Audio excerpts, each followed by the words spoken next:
Anupama serial से related update लेकर आ चुके हैं हम आपके बीच में। क्या नहीं खरीद पाएगी अनुपमा अपने सपनों का घर? क्या वो सपनों का घर लेने की जो उम्मीद थी अनुपमा की, वो टूटती हुई नजर आ रही है? क्योंकि रिसेंट एपिसोड में आपको दिखा है कि किस तरीके से अनुपमा जब मार्केट से शॉपिंग कर कर अपने घर जा रही थी, तो फिर से उसी घर को वो देखकर एक तरह से उम्मीदों का वो सपना देखना स्टार्ट किया उसने, जिसमें उसने हमेशा इससे कहानी के स्टार्टिंग से ही ये सोचा है कि ये घर जो है वो मैं ही लूँगी, क्योंकि एक लड़की का कोई घर नहीं होता है, ना वो उसका मायका होता है, ना उसका ससुराल होता है। तो ऐसे में सामने से उस ब्रोकर का सामने से आना और ये कहना कि इस घर का तो ऑलरेडी टोकन मनी आ चुका है, ये घर ऑलरेडी सेल हो चुका है, तो क्या ये अनुपमा के सपनों पर पानी फिर जाना है?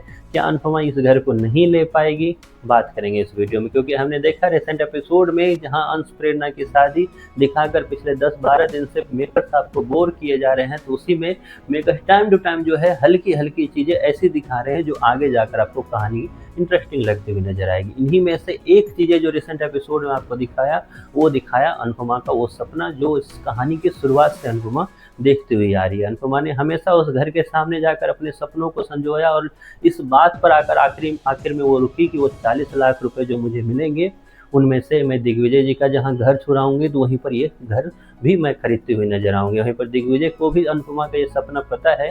तो ऐसे में सवाल ये आता है कि घर तो बिकने वाला है या घर के लिए टोकन मनी आ चुकी है, क्या यही घर मिलेगा अनुपमा को? तो इसका सवाल का जवाब है यस, यही घर मिलने वाला है। वो अनुपमा सीरियल में हमेशा की तरह मेकर्स ने ट्विस्ट करने की कोशिश की, लेकिन आपको आगे जाकर दिखेगा कि फिलहाल अनुपमा उस घर के बारे में अब नहीं सोचेगी, ये सोच के कि वो घर बिक चुका है। लेकिन जैसे ही कंपटीशन का अमाउंट अनुपमा जीतेगी, अचानक से अनुपमा को पता चलेगा कि ये घर बिका नहीं है, जिसने टोकन मनी दी थी वो ऑलरेडी वहाँ से गायब हो गया है। उसके बाद वो आया ही नहीं टोकन मनी के साथ साथ उस घर को लेने के लिए। ऐसे में अनुपमा का जहाँ वो सपना पूरा होता हुआ नजर आएगा कंपटीशन जीतने का, तो अनुपमा का एक सेकंड सपना भी जो है वो दिग्विजय पूरा करता हुआ नजर आएगा, अनुपमा के हाथों में वो चाबी देता हुआ नजर आएगा। उसके बाद अनुपमा काफ़ी ज़्यादा सरप्राइज होती हुई नजर आएगी कि ये कैसे हो गया, हमने तो ये देखा था कि वो अगर टोकन मनी के साथ साथ बिक चुका है। तब दिग्विजय बताते हुए नजर आएंगे कि अनुपमा जी ऐसा कुछ नहीं हुआ था, हमने बात की ब्रोकर से और ब्रोकर ने बताया कि जिस इंसान ने वो टोकन मनी दी थी वो इंसान दोबारा आया ही नहीं, उसका प्लान चेंज हो गया। तो ऐसे में अनुपमा को जहाँ दिग्विजय वो खुशी देते हुए नजर आएंगे, तो उसी तरीके से इस कहानी का एंड भी आपको नजर आएगा।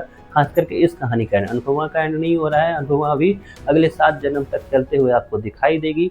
अभी सतयुग, द्वापर, त्रेता, कलयुग आ चुका है, लेकिन अनुपमा अगले 7 युग तक आपको दिखाई देने वाली है। तो कई सारी कहानी और भी हैं जो आपको नजर आएगी, लेकिन फिलहाल इस कहानी का जब एंड होगा तो आपको नजर आएगा कि किस तरीके से अनुपमा का सपना जहाँ पूरा हो रहा है, वहीं पर माँ बेटी की एक प्योरनेस जो जोड़ी है वो भी आपको नजर आने वाली है, जो माँ बेटी फिर से करीब आएगी, क्योंकि एक नया जो मुसीबत है वो भी आने वाला है। उस नई मुसीबत पे बात करेंगे अगली वीडियो में कि आखिरकार माँ बेटी की जोड़ी एक साथ तो आ जाएगी, लेकिन क्या वो नई मुसीबत से झेल पाएंगे ये दोनों आपस में मिलकर, इस पे बात करेंगे। क्योंकि माँ बेटी मिल चुके हैं, तो हो सकता है वो परिवार भी पूरा हो जाए। आपकी कितनी एक्साइटमेंट है खास करके इस न्यूज़ को लेकर, इस अनुपमा सीरियल को लेकर, इस नई कहानी को लेकर? आपकी जो भी राय है कमेंट बॉक्स में ज़रूर बताएं।